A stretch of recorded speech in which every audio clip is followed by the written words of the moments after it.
Mga congressman, hindi na po nakatiis, nagsalita na, dismayado sila sa pambibitin ni Vice President Sara Duterte para ho doon sa pagtalakay ng kanyang request for 2025 budget.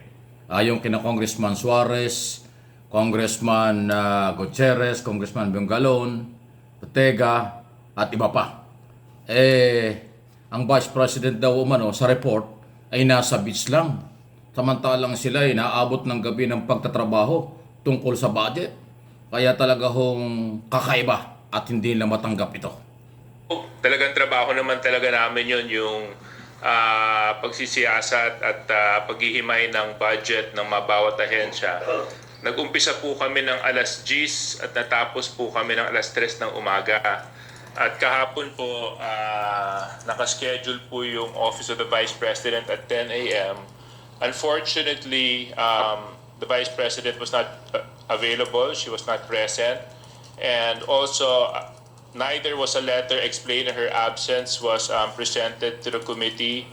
Furthermore, there was no letter authorizing any representative to represent the Office of the Vice President in yesterday's proceedings. So inantay po namin yung kabuuan ng Lunes at umabot na po ng Martes, kakaantay kaso lang wala pa rin po. So ngayon, tulad ng sinabi ni Congressman Jill, aantayin pa rin po namin kung ano po ang magiging aksyon ng Office of the Vice President hanggang bukas. So we will provide every opportunity for the Office of the Vice President to come and be present during the plenary debates. I think it is only but necessary for every head of office to make themselves available in such a crucial period, because we are tackling the budget by which the office will be operating on the following year. So we have to give dignity and respect to the office that they represent. At ang isang pinakamagandang pagpapakita nito ay syempre yung pagpunta dito sa Kongreso, kasi bahagi naman po talaga to ng legislative process, bahagi po talaga to ng ating demokrasya, bahagi po talaga to ng tinatawag po natin transparency and accountability na pinatutupad po natin sa ating pamahalaan. May we hear the comments from other distinguished So guests? add lang yung kay Kong JJ, they very much put it well, yung kay Jay, sa Kong Jay saka kay Kong Jill. Pero sana wag naman po silang paasa kasi sunod-sunod na po yung events, nakikita nyo naman po, Chronicle. Ngayon, hanggang Wednesday po, we're extending the full courtesy at saka yung of course, yung pagrespeto po sa Office of the Vice President ay binibigay po ng House of Representatives. Pero mahirap po ang paasa, saka wag naman silang paasa. Kung Paulo, yung sinasabi na wag pasa, yung uso din ba sa budget process yung ghosting na tinatawag? Oo nga, no? Pero ano na ngayon, hindi na August. Extended. So yan, no? So, dismayado ito. Lima congressman to. To that po, no? And that's rightly Si put by Congressman Gutierrez. Suarez. On the part of the minority naman, usually when there are any irregularities or when any answer is insufficient, we would usually defer. But for once, yung minority po all in agreement na wag naman yung ultimatum na defer, we are extending maximum leniency in the hopes that we would come to a, productive resolution to this chapter of the budget hearings. Yet, after 17 hours of deliberation, not one authorized representative was there.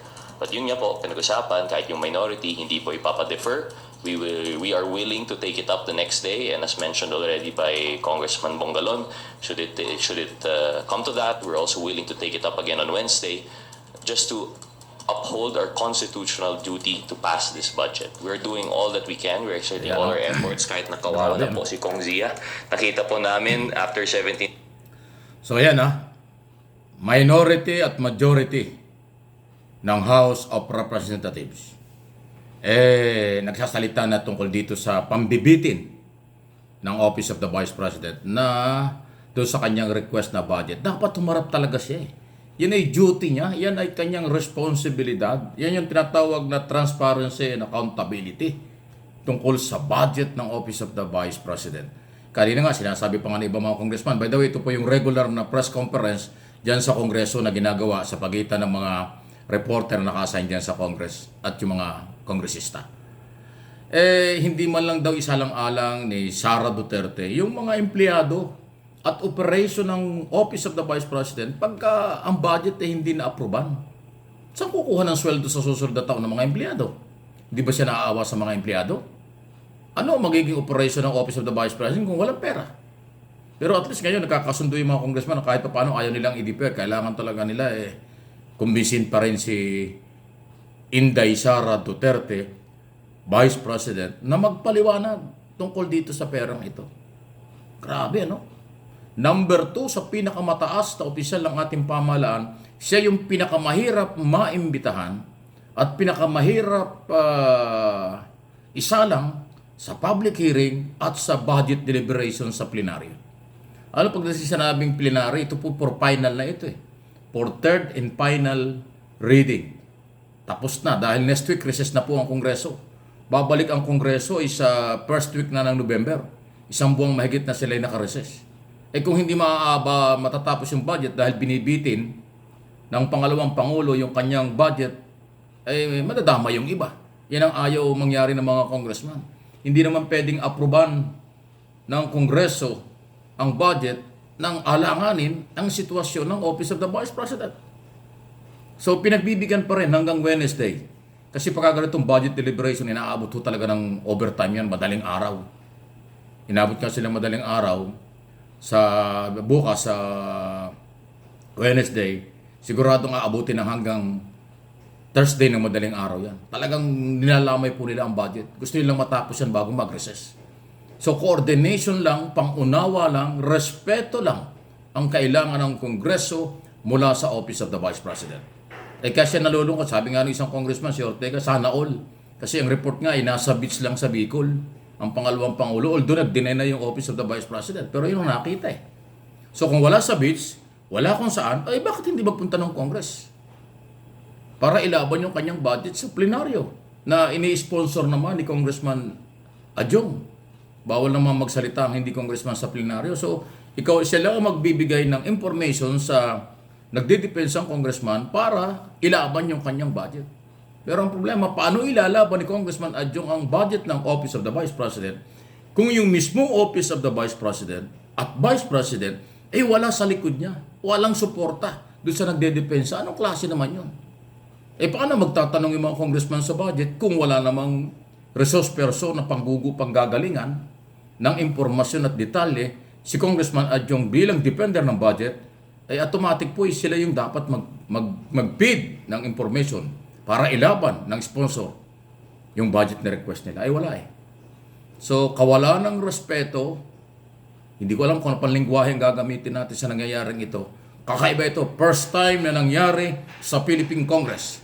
First time na nangyari sa pagtalakay ng budget taon-taon na yung pangalawang Pangulo ay nagiging problema ng Kongreso samantalang dapat siya ay nakikipag-coordinate. Any reaction, comment? Malaya po kayo. Please like ng ating mga video. Subscribe and follow doon sa hindi pa.